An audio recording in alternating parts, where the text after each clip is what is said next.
I used to skip my protein shakes all the time, but not anymore. And it's because this little blender right here takes less than 30 seconds to make a perfect shake. Seriously, from start to finish, 30 seconds. If you've spent any time on fitness social media, you've seen these single-serve blenders everywhere, and for a good reason. They are game changers. But not all of them are created equal. So today, we're diving deep into what makes a good personal blender, who actually needs one, and whether they're worth your money. First up, let's talk about power. Can it handle what you throw at it? I'm talking ice, frozen fruit, and those stubborn protein powders. A weak blender will leave you with a chunky, gritty mess. Nobody wants that. A good personal blender needs enough wattage to pulverize everything into a smooth, drinkable consistency. We're looking for that vortex effect where everything gets sucked down towards the blades, leaving no survivors. Next, a very real-world problem. The noise. Phew. Like me and you work out early in the morning, the last thing you want is to wake up your entire household just to make a protein shake. Some of these little blenders sound like a jet engine taking off. So, we'll listen to a few and see which ones are reasonably quiet for those pre-dawn sessions. It's a small detail, but it makes a huge difference in your daily routine. Now for the ultimate test, the no clumps challenge. This is where many blenders fail. We're going to test both whey protein, which usually mixes pretty well, and a plant-based protein, which is notorious for being gritty and clumpy. I'll add the liquid, the powder, and give it a quick blend. The goal is a silky smooth shake with 0 clumps. If I have to chew my shake, it's a fail. We're looking for a consistency that you'd be happy to drink every single day.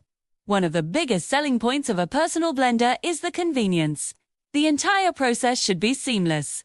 You blend in the cup, twist off the blade, put on the drinking lid, and you're out the door.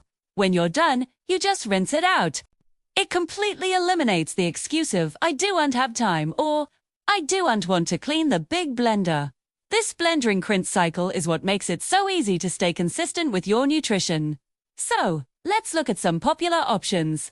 You've probably heard of the NutriBullet and the Magic Bullet. They're often seen as the kings of this category. The NutriBullet is generally more powerful, making it better for things like frozen fruit and ice. The Magic Bullet is a bit more compact and often more affordable, perfect for simple protein powder and liquid mixes. We'll compare them side by side to see how they handle the exact same ingredients. Which one gives a smoother result? Which one is faster? And which one feels more durable in your hand? After all this testing, who should actually buy a personal blender? If you're someone who primarily makes single servings of smoothies or protein shakes, this is for you. It's for the person who values speed and convenience above all else. If you're making shakes for one, trying to get your post-workout nutrition in quickly, or just need something simple for your morning routine, a personal blender is an incredible tool. But who needs to stick with a full-size blender? If you're making large batches for your family, if you're a culinary enthusiast who needs to blend hot soups, or if you're making complex recipes with tons of fibrous veggies like kale, a full-size blender with more power and capacity is still the better choice. Personal blenders are specialists. They're not meant to do everything. So, after all the tests, what's the verdict? For me, the convenience of a personal blender is unbeatable. The speed and ease of cleanup have made me so much more consistent with my post-workout shakes. It's not about having the biggest or most expensive piece of equipment in your kitchen. The best blender isn't the biggest one. It's the one that makes you actually drink your shake. It's the one that fits seamlessly into your life and helps you hit your goals. What do you use to make your shakes? Let me know in the comments below. Thanks so much for watching. And if you found this helpful, make sure to hit that like button and subscribe for more reviews.